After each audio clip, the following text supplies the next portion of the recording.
Reverend Johanna Green, my friend, my sister in ministry, my spiritual mentor, my spiritual guide. That's who she was to me. And when I was asked to do this for Reverend Green, I thought about what would I say? Would I talk about the Reverend Green that was a motorcycle rider, the Reverend Green that worked for the Connectional AME Church or did things in the Connectional vein of the AME Church, the Reverend Green that liked to dance. And I decided I really would talk about the Reverend Green who was my spiritual, and he is my spiritual mentor.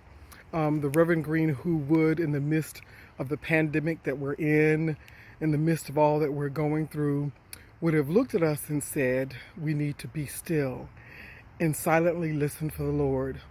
I am certain that by now, the Reverend Green that I know would have put together resources for virtual quiet days and Zoom meditation services. That's the Reverend Green that I know.